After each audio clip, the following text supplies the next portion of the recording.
Bismillahirrahmanirrahim. Alhamdulillahirabbil alamin. Asyhadu an la ilaha illallah wahdahu la syarika lahu wa asyhadu anna Muhammadan abduhu wa rasuluh. Allahumma salli wa sallim ala nabiyyina Muhammad wa ala alihi wa ashabihi wa man ihtada bihudahu ila yaumiddin. Wa sallama tasliman katsira ba'.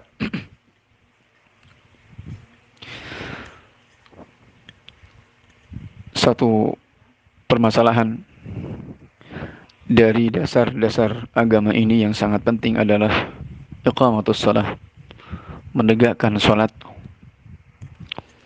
di mana Allah Subhanahu wa taala mengulang-ulang dalam ayatnya dan juga mensifati orang-orang yang beriman, yang bertakwa dalam mereka orang-orang menegakkan salat. Alladzina yuqimuna shalah wa yu'tuna zakah walladzina hum ala salawatihim yuhafizun walladzina hum ala salatihim daimun. Dan seperti itu Allah Subhanahu wa taala memuji kepada orang-orang senantiasa menegakkan salatnya. Hal ini karena salat adalah merupakan perkara yang sangat penting, merupakan dasar dari dasar agama kita, sebagaimana Nabi SAW mengatakan bunyal Islam ala khams. Islam itu dibangun di atas 5 perkara. Salah satunya adalah iqamatus shalah, syahadati la ilaha illallah wa Muhammadur Rasulullah. Tuqimas shalah, engkau menegakkan salat. Dan Allah Subhanahu wa taala juga merintahkan kepada kita untuk senantiasa menjaganya. Hafizu 'ala shalawat was salatil wusta wa qumu lillahi qanitin. Jagalah salat-salat yang 5 waktu dan salat asar. Wa qumu lillahi qanitin, dan tegakkanlah karena Allah Subhanahu wa taala dengan penuh ketundukan. Allah Subhanahu wa taala memerintah kepada kita untuk menjaga salat yang 5 waktu khususnya. Menjaganya artinya menjaga syarat rukunnya, ya. Menjaga waktunya, menjaga konsistensi kita untuk kita menegakkannya, mengerjakannya pada waktunya. Karena salat adalah salah satu di antara amal yang paling baik, sebagaimana hadisnya Ibnu Mas'ud radhiyallahu ta'ala anhu ketika bertanya kepada Rasulullah SAW, ayyul a'mali afdal, amalan apa yang paling utama, paling mulia? Rasul mengatakan as-salatu ala waqtiha, salat pada waktunya. Dan perlu diketahui bahwa salat ini adalah memang sangat mulia, di mana syariat salat ini adalah 10 tahun, ya, di tahun ke-10 kenabian atau 3 tahun sebelum Rasulullah SAW hijrah ke Madinah.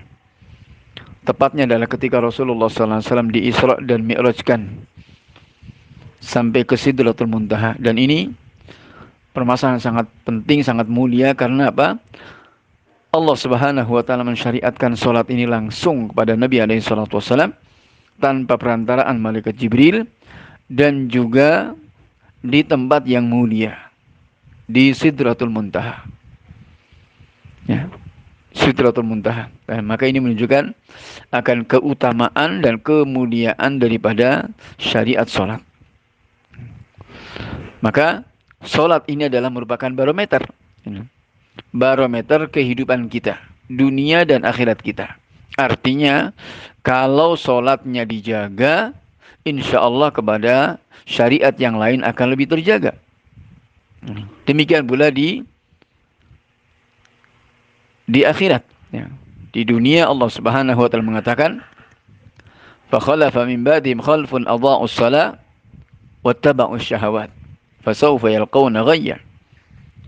Maka diikuti di belakang mereka generasi-generasi yang menyia-nyiakan salat. Adha'us shalah. Ketika salat itu disia-siakan, maka berikutnya adalah wattaba'us syahawat. Ini otomatis akan mengikuti hawa nafsunya. Ya. Ketika salat itu disia-siakan, berikutnya adalah hawa nafsu yang diikuti. Dan kalau hawa nafsu yang diikuti, fasawfa yalqawna ghayya, maka kesesatan yang akan didapatkannya. Na'udzubillah, na'udzubillah. Maka ini hal yang perlu diperhatikan.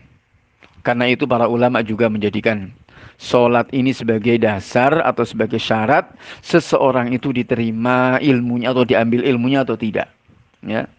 Maka mereka ketika mau mengambil ilmu dari seseorang yang dikatakan punya ilmu, akan diperhatikan salatnya. Jika salatnya baik, sesuai sunnah, menjaga, Maka mereka akan mengatakan kepada sunnah yang lain akan lebih terjaga. Namun kalau sholatnya itu tidak baik, ya, maka mereka akan mengatakan kepada sunnah yang lainnya akan lebih disia-siakan. Dan mereka akan pergi dan tidak akan diambil ilmunya. Ya, ini di dunia akan seperti itu. Maka insya Allah kalau kita menjaga sholat kita, dan itu memang berat. Sebagaimana kata Allah Subhanahu wa taala, "Fa innaha lakabiratun illa 'alal khashi'in." Sesungguhnya salat itu berat kecuali bagi orang-orang yang khusyuk. Dan memang berat kata Nabi Musa alaihissalam dalam Isra-nya itu, ketika Nabi alaihissalam awal di syariatkan salat itu adalah 50. 50. Kemudian turun dari Sidratul Muntaha, ketemu dengan Nabi Musa di langit yang ke-6. Kemudian Nabi Musa mengatakan, minta keringanan lagi. Rasulullah balik lagi, sampai bolak-balik, sampai waktu itu sudah 5 kali pun. Dalam sehari semalam, Nabi Musa masih mengatakan, minta lagi, umatmu gak akan kuat. Namun Rasulullah SAW kemudian malu, ya, udah bolak-balik, ya. Dan ini 5 waktu. Dan itu memang berat. Maka Allah mengatakan, فَإِنَّهَا لَكَبِيرَةٌ إِلَّا عَلَى الْخَاشِعِينَ. Maka dari itu, untuk kita juga, karena agung dan mulianya ini, sholat pun juga termasuk di antara sebab untuk kita isti'anah. Manakala kita menginginkan mendapatkan pertolongan Allah Subhanahu wa taala, Allah mengatakan wasta'inu bis-sabri was-shalah. Wasta'inu bis-sabri was-shalah. Wasta'inu bis-sabri was-shalah. Minta tolonglah dengan sabar dan salat. Ya. Sabar dan salat ini.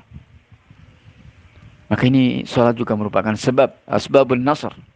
Asbab al-ma'unah. Sebab-sebab yang akan kita mendapatkan pertolongan dan bantuan dari Allah Subhanahu wa taala. Di akhirat juga demikian. Rasulullah mengatakan, "Awwalu ma yuhasabu bil abdi yaumal qiyamati shalah." Yang pertama kali amalan yang akan dihisab dari seorang hamba adalah salatnya. Fa in saluhat saluha sairu amali wa in fasadat fasada sairu amali. Jika salatnya baik, maka akan baiklah amal yang lainnya. Namun jika salatnya rusak, demikian pula yang lainnya akan rusak. Nasallallahu alaihi wasallam. Maka dan ini juga wasiat Nabi alaihi salatu wasallam. Salat dalam keadaan apapun tidak ada keringanan untuk ditinggalkan. Untuk laki-laki khususnya bisa berjamaah. Wajib berjamaah di masjid. Ya, tentunya jika memungkinkan. Kalau sekarang ini adalah sedang diuji untuk kita sholat tetap di rumah. Ya, di rumah pun juga tetap menjaga jamaahnya dengan keluarganya. Artinya tetap dengan berjamaah.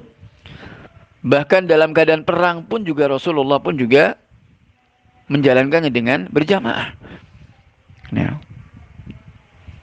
Ya, maka dan itu wasiat Nabi alaihi salatu wasallam terakhir, ya, menjelang meninggalnya Rasulullah mengatakan as-shalah as-shalah wa ma malakat aymanukum. As-shalah as-shalah, ini salat. Itu beberapa saat sebelum beliau meninggal, menunjukkan salat ini perkara besar. Ya, perkara besar. Tidak meninggalkannya sebagaimana kata Ibnu Mas'ud, tidak meninggalkannya kecuali orang yang munafik yang jelas nifaknya. Ya. Karena ini termasuk dari tanda-tanda orang munafik, dari tanda-tanda nifak amali adalah enteng dengan sholatnya. Yani enteng maksudnya enteng meninggalkannya, menggampangkan dengan sholatnya. Sebagaimana kata Allah Subhanahu wa taala, "Fa idza qamu ila sholati qamu kusala." Mereka orang munafik ini ketika menegakkan sholat mengerjakannya dengan penuh kemalasan. Yura'unan nas. Ya, hanya ingin lihat orang saja. Ya, nasallallahu alaihi wasallam. Maka ini mari untuk kita menjadikan barometer muhasabah, ya, di saat-saat yang seperti sekarang ini, bulan Ramadan, saatnya kita mendekat kepada Allah Subhanahu wa taala, bagaimana untuk kita menjaga dari salat kita. Kepada Allah Subhanahu wa taala kita mohon, semoga Allah Subhanahu wa taala menjadikan kita termasuk dari ahlus shalah, orang-orang senantiasa menjaga salatnya, dan semoga Allah Subhanahu memberikan kepada kita taufik dan bimbingannya untuk kita bisa istiqamah sampai kita menghadap kepadanya. وفقنا الله وإياكم إنه لذلك القادر والله أعلم وصلى الله وسلم على نبينا محمد وعلى آله وصحبه أجمعين والحمد لله رب العالمين وجزاكم الله خيرا على حسن الاستماع وبارك الله فيكم.